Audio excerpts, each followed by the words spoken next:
Fala galera, estamos aqui com mais um Papo Quadrinheiro e hoje para falar de uma HQ, eu diria quase esquecida, né, do Homem-Aranha, que é Homem-Aranha Ano 1, aqui saiu aqui no Brasil em 97, né, Homem-Aranha Ano 1.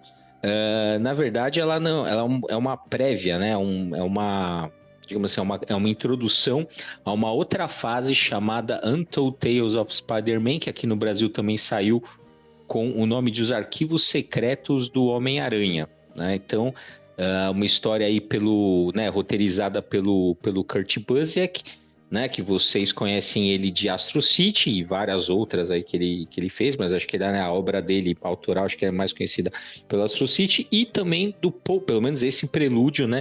Desenhado pelo Paul Lee. E para falar de Homem-Aranha Ano 1, tô eu, Bruno Andreotti Nerdbull, e como sempre o Maurício Zanolini, o picareta psíquico. É o melhor personagem. Eu adoro. Eu sei, você curte pra caralho. E, bom, a gente também tá no clima, né? Então a gente tá gravando Tá no clima. né? Vai sair o Homem-Aranha Um Novo Dia, então a gente já tá aqui, né, aquecendo para assistir o filme. A gente vai assistir, provavelmente teremos, né, um papo quadrinheiro sobre o Homem-Aranha, mas enquanto o filme não vem, a gente vai falar então sobre essa HQ que tem a proposta, né, de ser, ela conta, na verdade, ela vai recontar, né, os dias seguintes, né, ao acidente, né, que na verdade, ao incidente que levou à morte do tio Ben, né? Então a gente está acompanhando ali, acho que nem uma semana depois, né,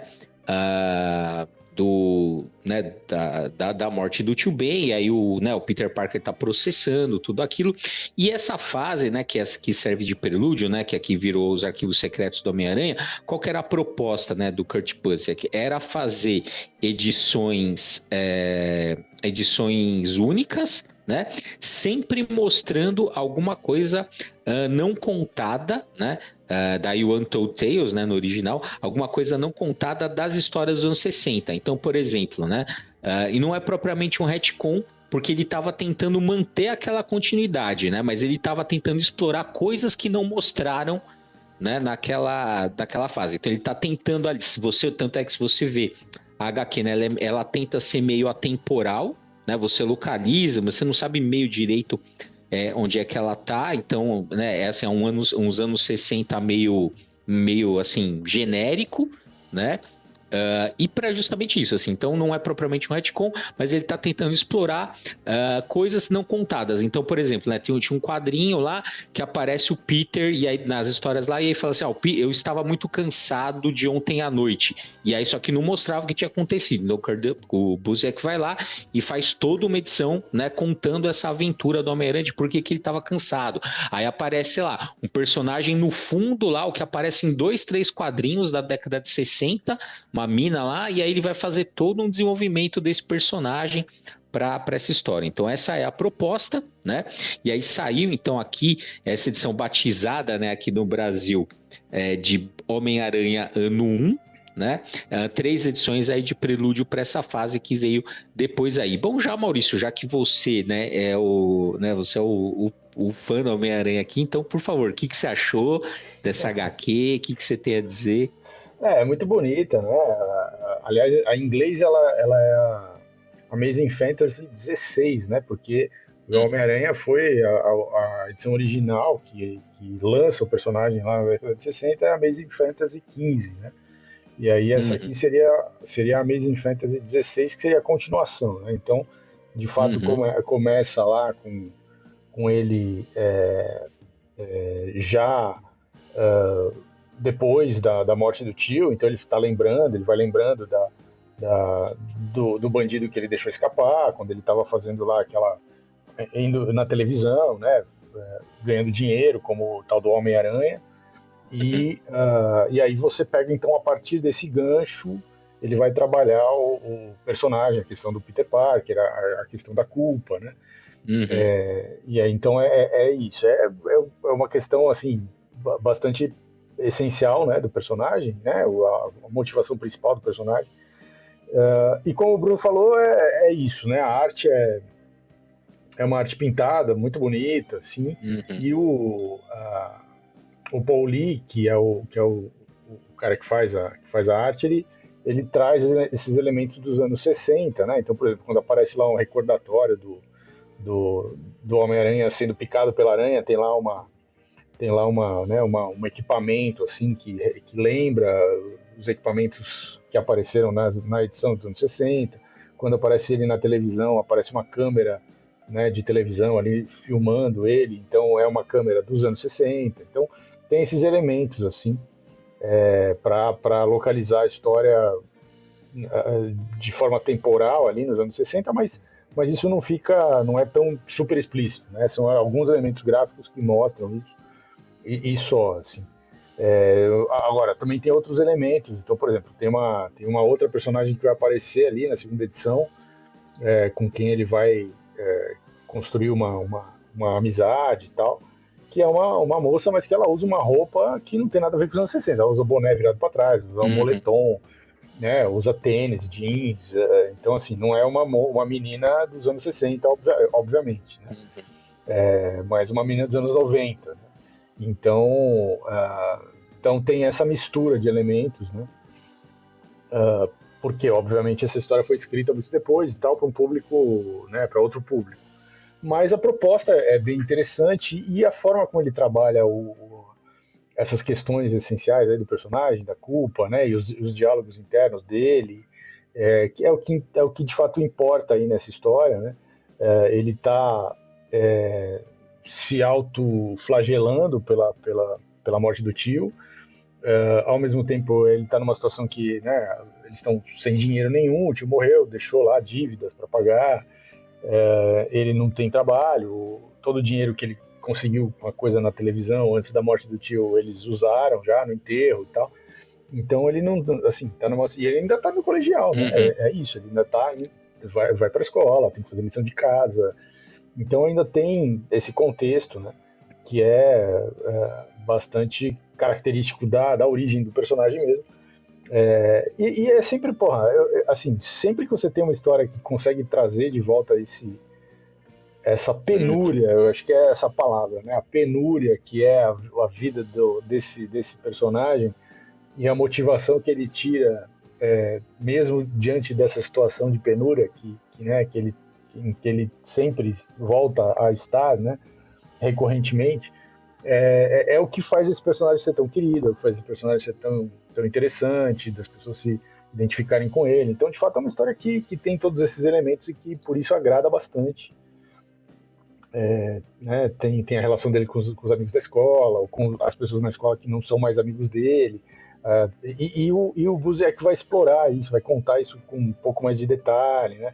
Vai lembrar, olha, quando a gente era mais criança, a gente era tudo amigo, mas depois as pessoas foram se afastando, né? Então, assim, ele vai colocando esses elementos que dá principalmente se você lê isso quando você está na adolescência, ou quando você está, né, jovem adulto, assim, cria uma identificação grande com o personagem, porque todo mundo passa por esse tipo de situação, né? Então é por isso que é tão legal, assim, você vê o personagem numa situação ainda de... todo ano 1 é interessante, né? A gente já viu isso para diversos personagens, mas todo ano 1 é sempre muito interessante porque vai mostrar todos os perrengues que eles passaram para chegar onde eles estão, né? Para aprender tudo que eles precisaram aprender. Então é legal pra caralho. E aí só um detalhe, né? A Amazing Fantasy, ela foi cancelada na edição 15, né? Então, assim, a edição que estreia do Homem-Aranha, e aí é isso que você estava contando, é legal porque essas 3 edições, né, no original, como você falou, é 16, 17 e 18, como se a revista tivesse, né, de fato, continuado, né? Então, isso que é legal. Depois depois começa esse Untold Tales, né? Mas eles fazem essa homenagem aí, então seria as edições 16, 17 e 18, né? E, de fato, cara, assim, eu lembro, né, no original, né, ela saiu em 95, essas edições, 95, 96, aqui saiu só em 97. E é legal porque essa revista aqui, eu tenho da Abril da época, né, ela marca até o mês, né, então era agosto de 97, custava R$ 3,70, né, R$ 3,70 a coisa e foi bem nostálgico, assim, olha, porque ainda aí, por exemplo, na edição número 2, ainda foi a época que o AD&D chegou no Brasil, né, o RPG Dungeons & Dragons. Então, assim, se você olhar na 2, tem uma... Perdão, na 2 ou na... Acho que na 3, sei lá, na 2 ou na 3, tem o anúncio dos livros de RPG, na 3 aqui, ó, tem o anúncio dos livros de RPG, que era R$ 20 cada livro. Enfim, então tem essa parte nostálgica, né? E eu lembro que eu li, eu gostei bastante na época, então eu devia estar com uns 15, 16 anos por aí. E é isso que você falou, assim, acho que e aí relendo, acho que é por isso que eu gostei tanto, né? Porque realmente, né, quem foi nerd naquela época, hoje, assim, foda-se, ser nerd não tem nada, assim, é tudo, né? Mas na época era um puta de um estigma, tá? Era difícil, né? E tudo que o Homem-Aranha passa ali, que o Peter Parker passa, você acaba passando. Então, assim, eu lembro, né, relendo agora, eu fui lembrando dessas coisas. Então, acho que é por isso que eu gostei tanto na época, porque essas reflexões que o Peter Parker faz, você também se faz, né? Porque é isso, todo mundo era amigo, né? Você era bem criança, então, de repente, todo mundo era amigo, aí vira de um ano pro outro, de repente, tem um bando de cuzão, que até o ano passado tava... Não, é um pouco isso, até o ano passado todo mundo brincando junto, aí vira, você passa umas férias, os caras viram puta de um cuzão, aí tem o cara que é da panela, o cara que não é, e o negócio vira meio que, né, que você fala, o que aconteceu? Né? Então tem esse momento, depois tem um momento também, né? E aí passa, né? Pô, o bullying lá que o Peter Parker sofria pelo Flash Thompson, e aí chegou uma hora que ele, né? Porque ele ganha os poderes, então ele, né? Alguém arremessa ali uma bola de futebol americano, ele pega no reflexo, já manda meio que com raiva, né? O cara sente o impacto e fala assim, pô, você não quer jogar com a gente, Peter? E aí ele vê, né, assim, ele vislumbra aquela escolha, né? Ele fala assim, então, pô, agora eu posso, né, eu vou fazer parte daquele grupo e tal, e ele fala, não, né, porque ele tá super deprê com a morte do tio Ben, então ele olha para aquilo e fala meio foda-se, sabe, não quero isso aqui. Então acho que foi por isso que eu gostei na época, né, e relendo eu lembrei, né, e tem esse momento, e o que é legal também dessas edições, né, é que mostra que meio que o Homem-Aranha, né, ele, além de resolver um pouco, né, a questão da culpa do que o Peter Parker sentia por ter, né, porque na cabeça dele ele deixou o tio Ben morrer porque ele não impediu, né, o assaltante ali, né, não quis impedir e levou à morte do tio Ben. Então ele se culpa por isso, mas o Homem-Aranha também, ele vai fazer com que ele vença essa culpa, mas o Peter Parker, ele meio que volta a ser um Peter Parker, sei lá, uma pessoa, né, assim, porque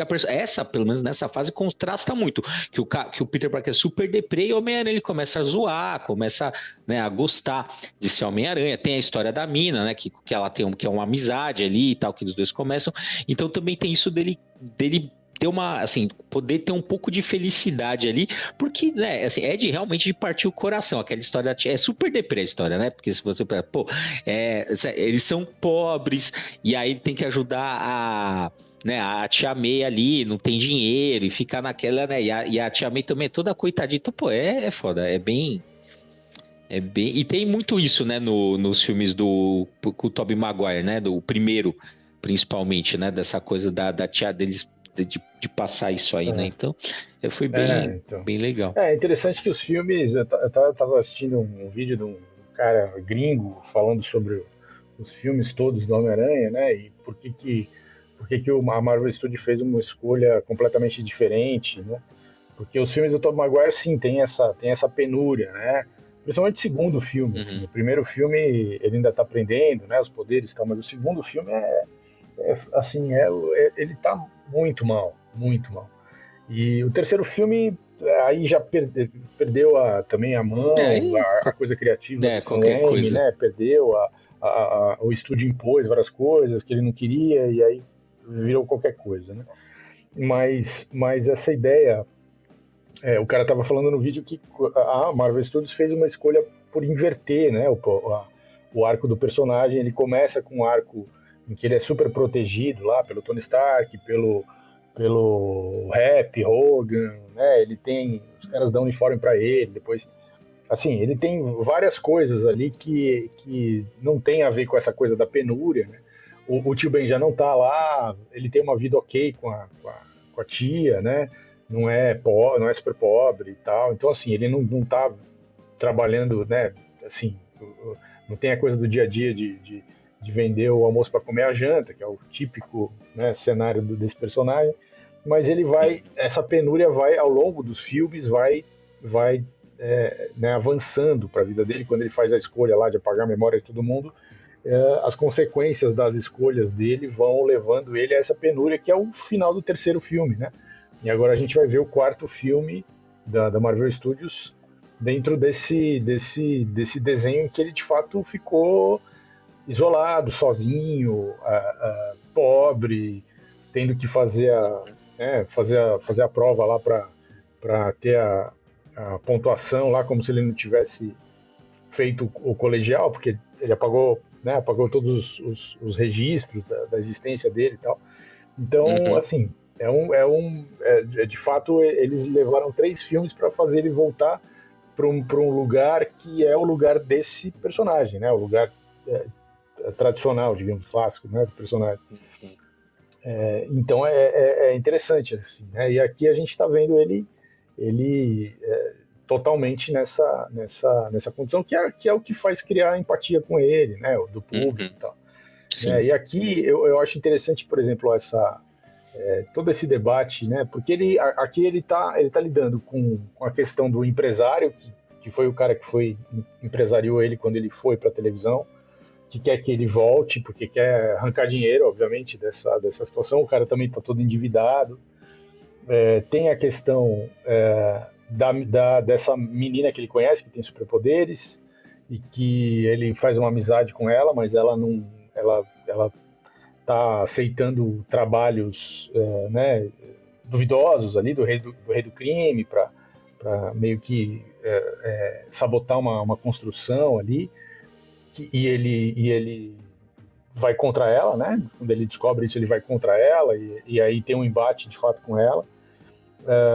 E a questão assim, a questão interna dele, de se ele deveria aceitar alguma coisa para ganhar um dinheiro, para ajudar a tia, ou se isso é antiético, ou se fazer isso é fazer exatamente o que ele fez e que resultou na morte do tio, ou se ele deveria ser só um herói altruísta que ajuda as pessoas sem nada em troca, sem querer nada em troca, mas ele não tem dinheiro nem para comer. A tia tem uma cena que a tia May tá fazendo conta lá e falando assim, a gente poderia comer macarrão mais uma vez na semana para diminuir o custo da comida. Então, assim, é coisa pesada, né?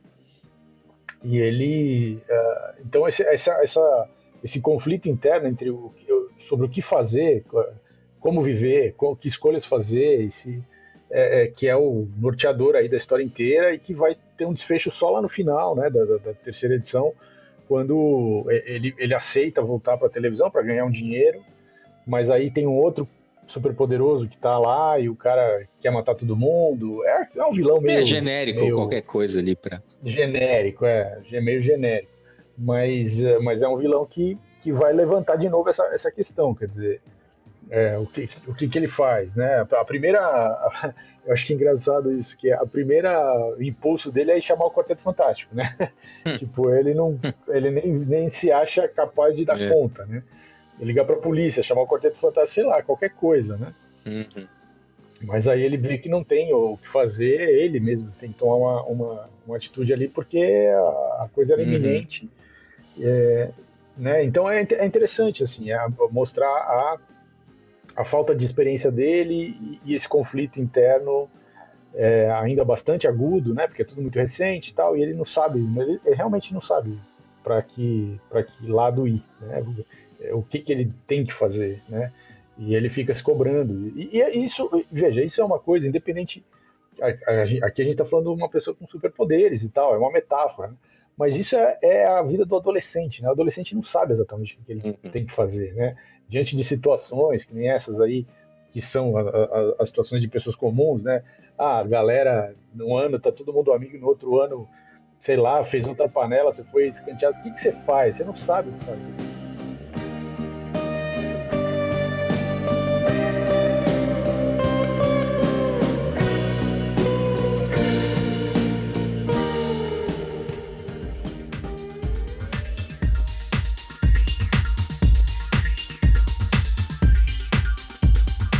igual, ele tá lá, mas no fundo, é todo mundo assim, né? Porque, igual, você tá lá, você é criança, mesmo adolescente, né? Porque o adolescente, ele quer ter, né? Ele quer ser cuidado como uma criança, mas ele quer ter essa responsabilidade, mas ele quer ter a liberdade de um adulto, né? Então ele tem que ficar ali transitando. Tem gente que também vive vive até a fase adulta assim, mas normalmente você tem que vencer isso na adolescência.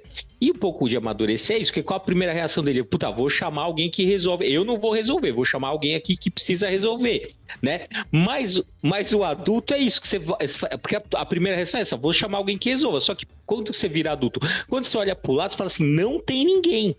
E eu que vou ter que resolver essa porra. Não tem mãe, não tem pai, não tem nada, assim, eu que vou resolver essa merda, né? E aí você vai resolvendo, até porque não tem outro jeito, né? Ou você resolve, ou não tem, né? Porque, ou então você vai ficar dependente quase da vida de alguém, né?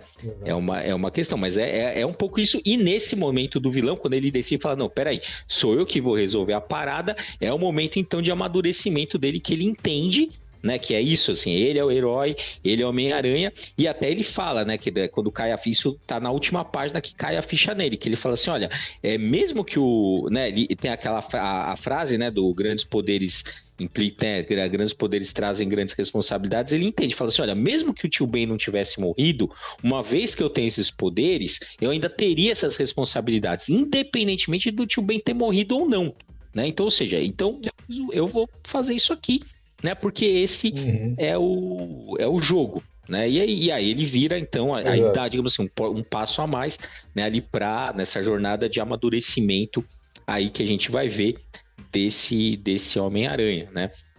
Como eu falei, é bem legal, né? Eu gostei bastante de reler, né? Essa HQ.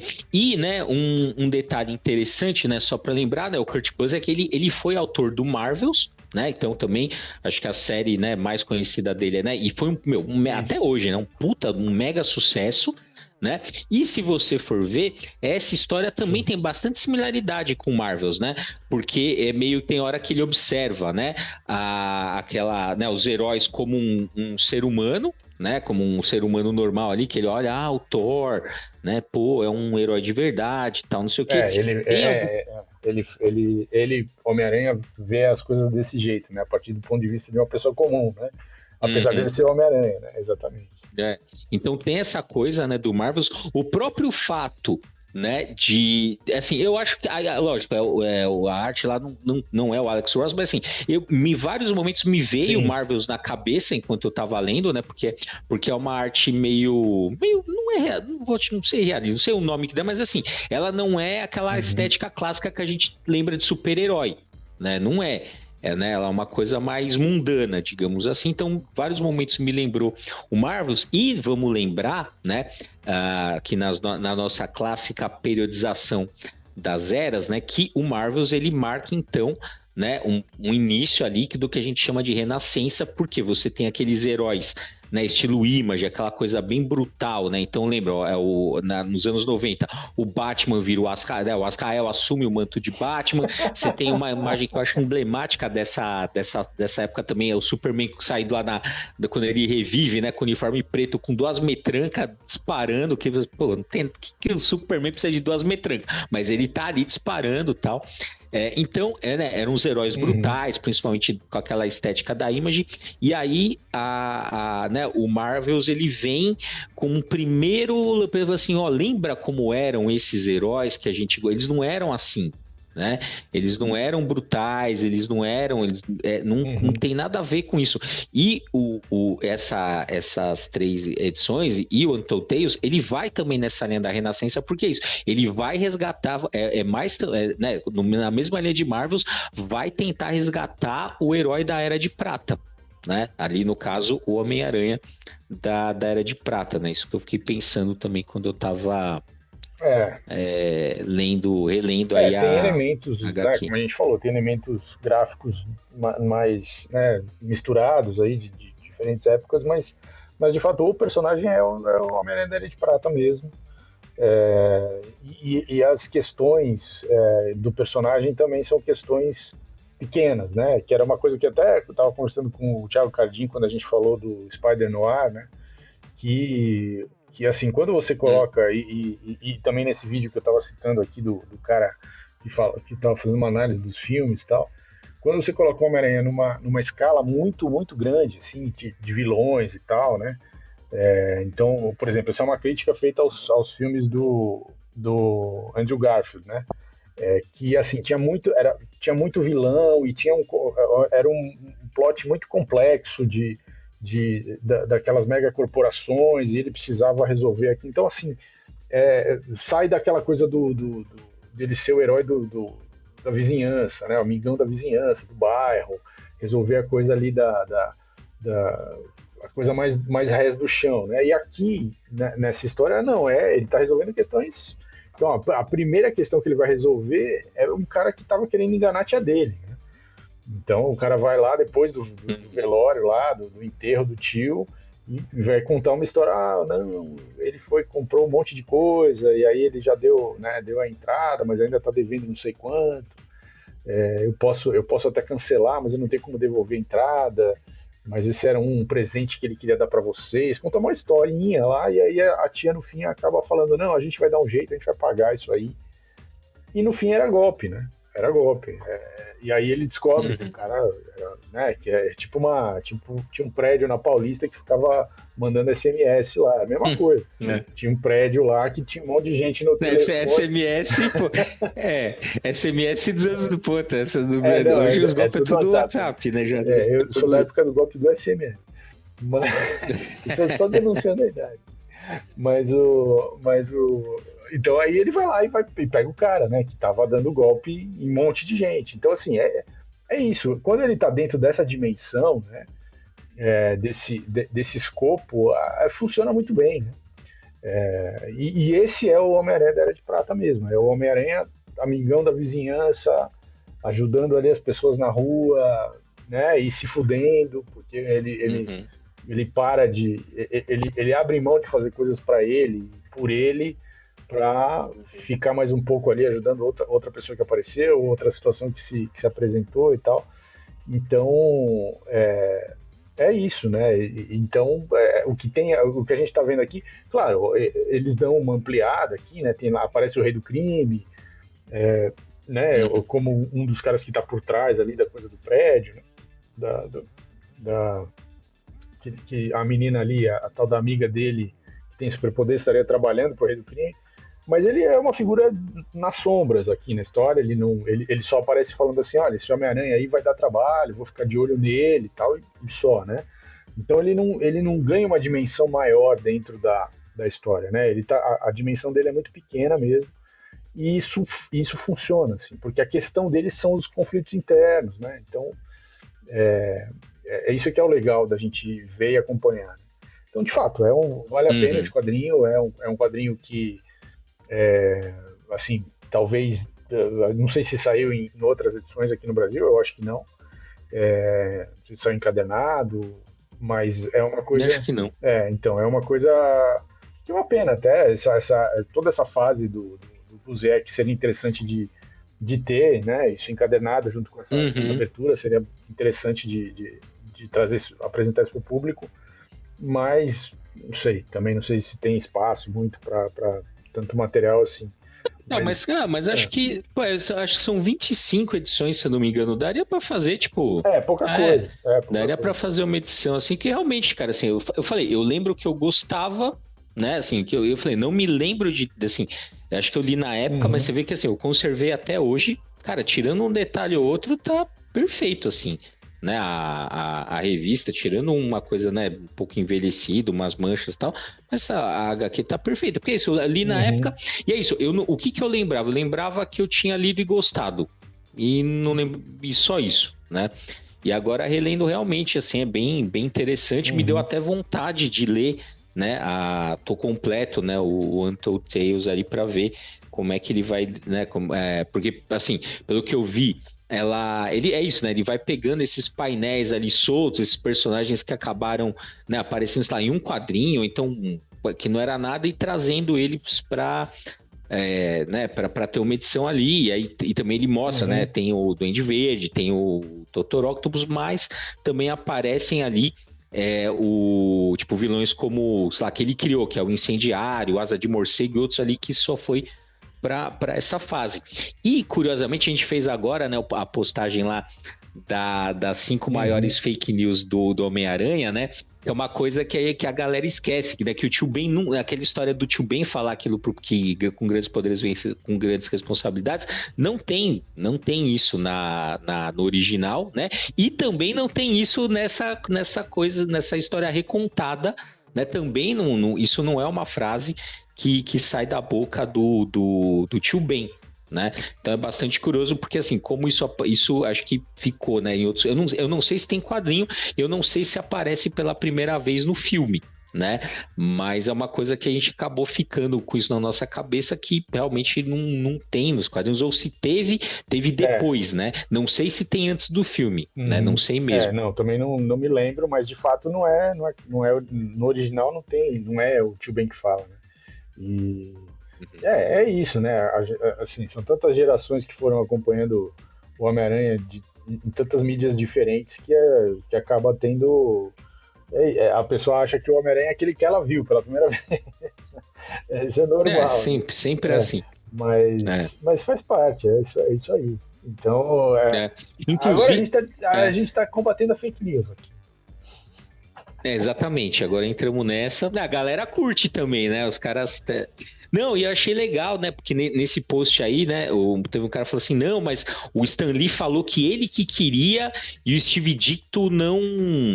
Ele não era essa ideia, foi a ideia do Stan Lee, foi por isso que ele saiu, que ele brigou tal. E aí eu olhei e falei assim, aí eu fui pesquisar e falei assim, essa é a versão do Stan Lee, porque a versão do Ditko, entendeu? Essa é a versão porque do Ditko ele fala que ele sempre teve essa ideia, que sempre foi o Norman Osborn aí como o Duende Verde, né? E como a gente já recuperou aqui, né? Não coloquem a mão no fogo por nenhuma declaração do Stan Lee, né?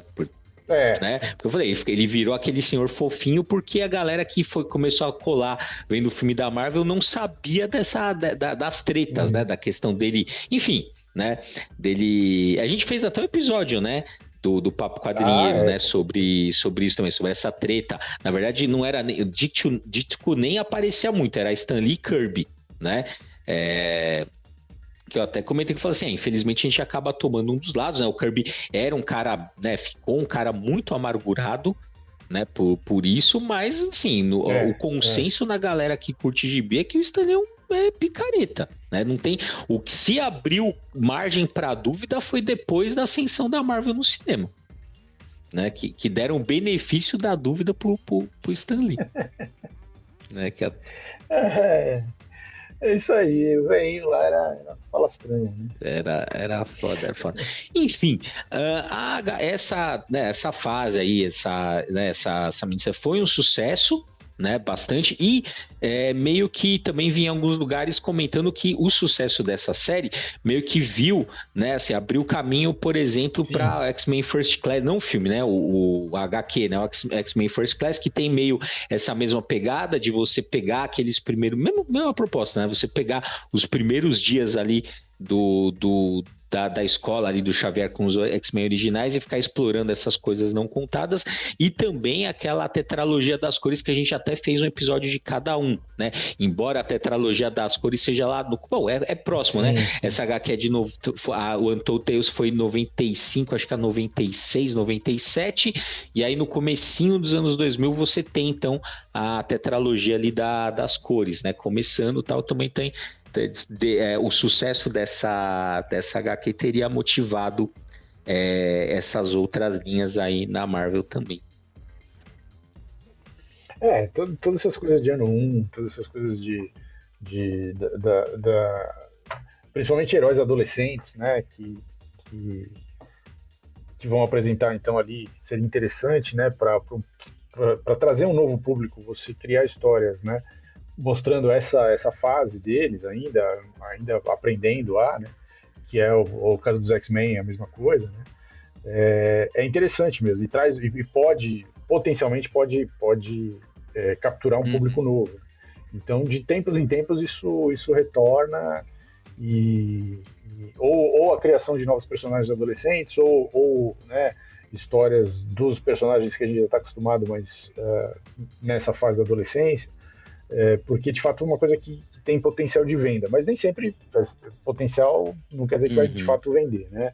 Então, mas esse caso aqui que a gente tá comentando aqui nesse programa, de fato vendeu, foi uma fase, foi um quadrinho que teve sucesso e que gerou então aquela sequência, né, que o Bruno comentou, e que abriu portas para outras produções na mesma linha.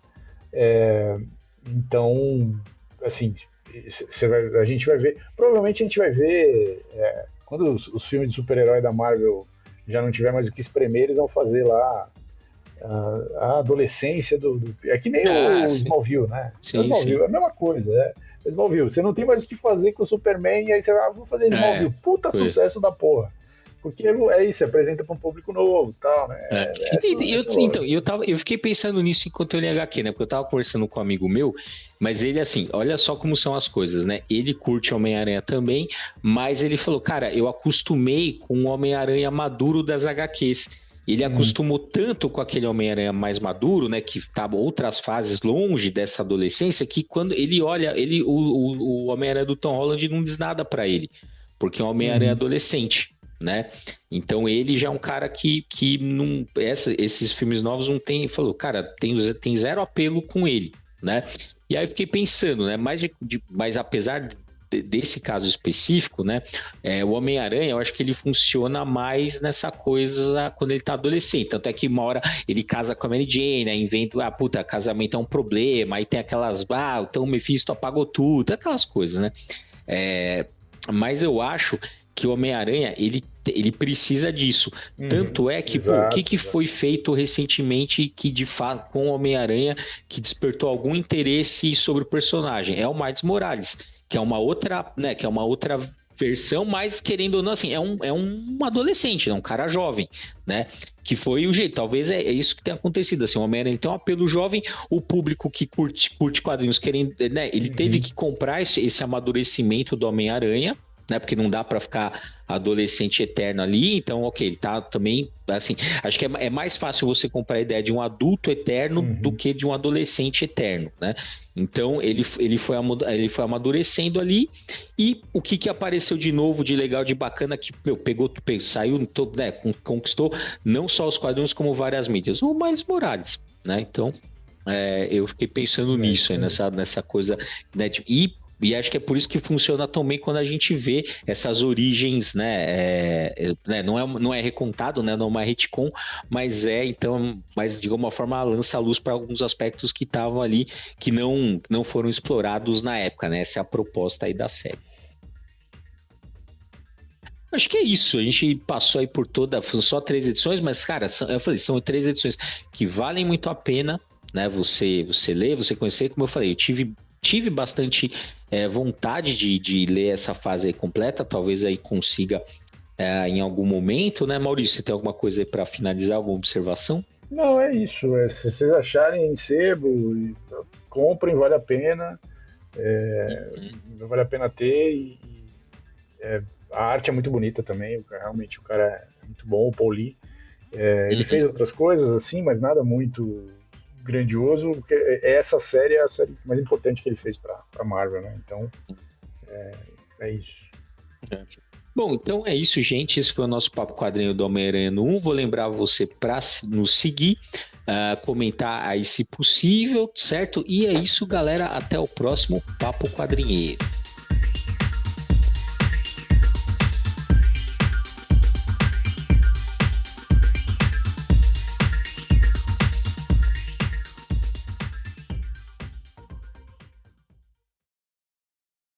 Mid-Combat.